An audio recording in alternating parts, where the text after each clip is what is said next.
We've split this into 3 parts. The last 11 games of last season, they took 26 points from a possible 33.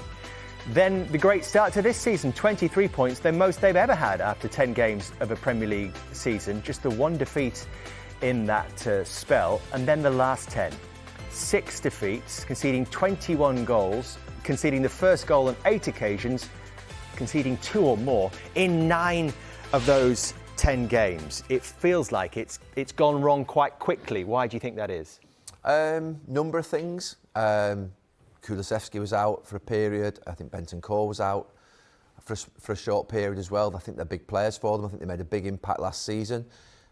Antonio Conte, I think, has got a massive spark on the touchline when he's in really good form. He just looks like he's just drained a little bit. He looks like he's a little bit sort of less engaged when you watch him on the sidelines, when you watch him in his interviews. Can't quite put my finger in it, but what I would say, Dave, is they're 5th in the league. They can get close to top 4 tonight. They're in the Champions League. They're still in the FA Cup. There's a lot to play for in this next couple of months. But it was always my worry a little bit. We talked about Conte before. The style of play just drags the fans down a little bit. And I said that last year.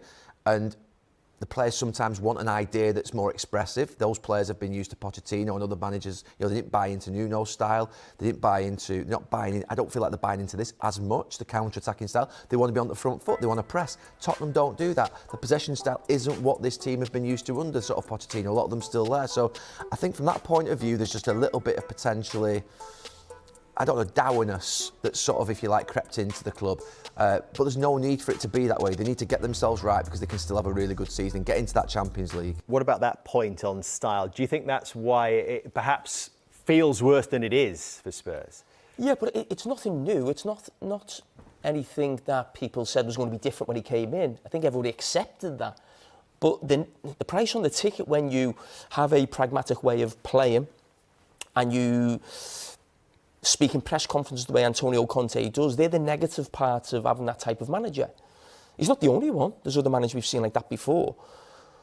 But I think it puts more pressure on your results, and the results are just not there at the moment. But when you actually talk about the style, I just wanted to look at a graphic. We asked for it this morning in terms of all the teams last season who qualified for the Champions League in the major sort of European league. So we look at this graphic and how the top teams play. So we know the top teams, Bayern Munich, Manchester City, Barcelona, PSG, the top 4, high possession based, high turnovers. So it's, you know, we know the way the game sort of moved forward now, away from a pragmatic style in terms of pressing from the front, having lots of the ball. So possession, high turnovers per game, presses per defensive action, how quickly you get after the opposition. And then you go to the bottom of the graphic, and we always know Atletico Madrid are almost the outlier of that in terms of what they've done for the last 10 years. We know they'd be bottom of that. But to then see Tottenham 16th out of those clubs, obviously you look at the possession, high turnovers and the presses per defensive action, so they stand off teams, they let teams have the ball a little bit more. So they're almost going against the grain of what the top teams do. But we know that because of Antonio Conte and the way he goes about it. But as I said, and the same with Simeone, Atletico Madrid, but he has had results and done great things for that club. You've got to get results. And that's why only 12 months probably into his reign at Tottenham, I wouldn't say people are talking about sacking him, but there's that sort of question in the air. You think, should we sign him? If you're a Tottenham fan, I think half of them would be saying, yeah, he's a top manager, give him the funds that he needs. And the other half might be thinking, I'm not sure this is worth the hassle. And I think that's just a conundrum at the club right now. But as Gary's rightly said, it could swing the other way, where they go on and finish and have a great season, or it could go the other way. Yeah, I think fans are far, you know, through social media, through the clips, through football always being on television, through the fact that they're going to pay to watch, whether it be on television or whether they pay to go into the stadium. Fans are so much more fussy now, and rightly so, about style of play, wanting to see attractive football, front foot football.